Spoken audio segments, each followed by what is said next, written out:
Now, remember, this is written right at the end of World War II, and it's saying, okay, now what are we going to come into?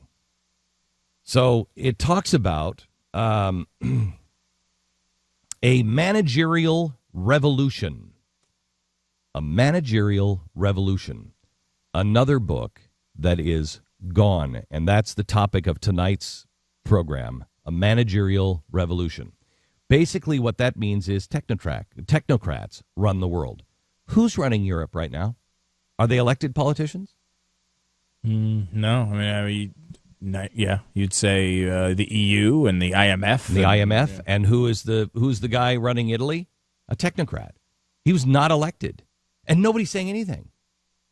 You have unelected technocrats running Europe, and nobody's saying anything. That's the managerial revolution that this book and a guy named James Burnham wrote about, and they're buried because they were honest, well read and well studied at the time.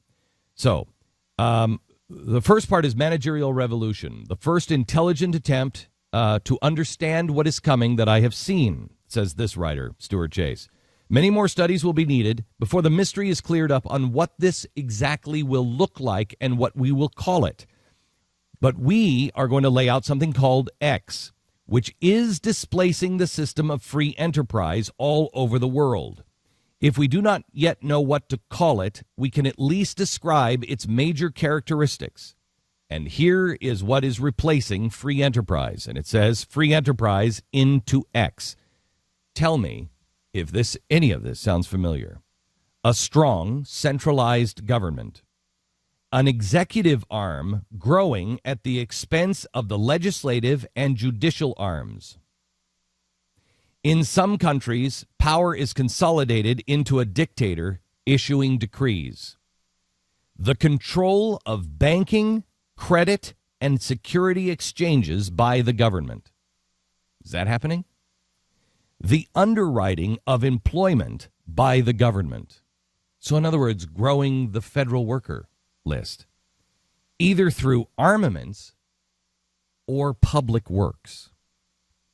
The underwriting of Social Security by the government, old age pensions, mother's pensions, unemployment insurance, and the like.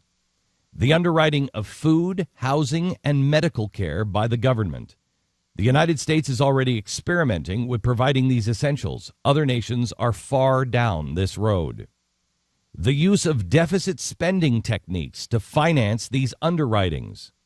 The annually balanced budget has lost its old-timey feel. The abandonment of gold in favor of a managed currency. The control of foreign trade by the government with increasing emphasis on bilateral agreements.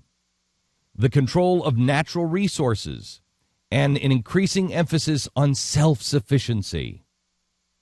The control of energy sources such as hydroelectric power, coal, petroleum, and natural gas. The control of transportation, railway, highway, airway, waterway. The control of agricultural production. The control of labor organizations. The enlistment of young men and young women in youth corps devoted to health, discipline, community service, and ideologies consistent with those of the authorities. That's the first one that's debatable as to whether or not it's been achieved already. Everything else is already done. Everything else you've mentioned, we've already done. I don't know about the youth corps, and they just did.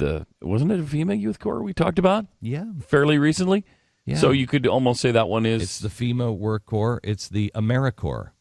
Remember, what was the program we just spoke about 2 weeks ago that was so frightening? And I said, hey, and who's behind that? Oh, AmeriCorps. Remember? What was that? Anybody remember? Try this one on.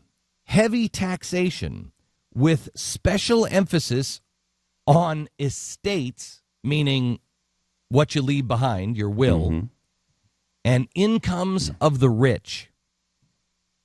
Not much taking over of properties or industries in the old socialistic sense.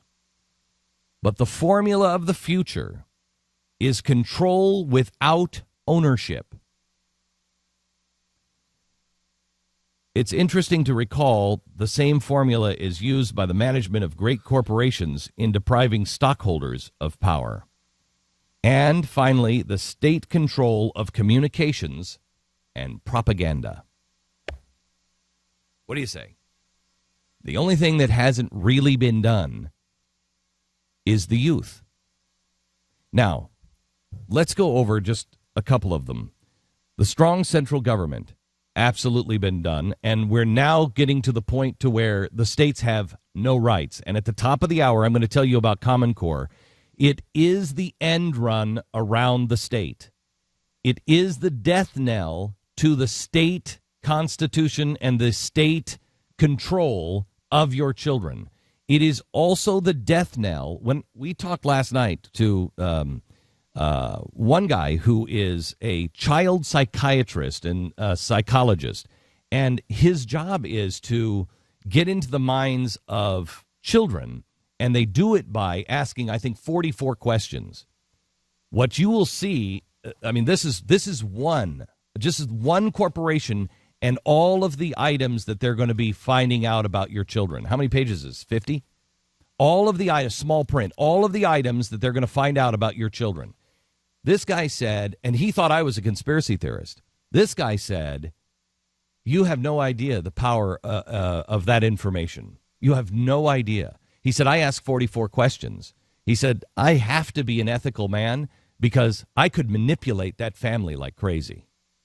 He said, because I know everything. With 44 questions, I can pretty much know. I said, are we headed towards Minority Report? He said, Glenn, they are going to claim to know what your child is going to do. By the time they're 7, that child's life is going to be planned out, mapped out, and the future is locked into stone, and your child will never get out from underneath that, ever. It will follow him for the rest of his life.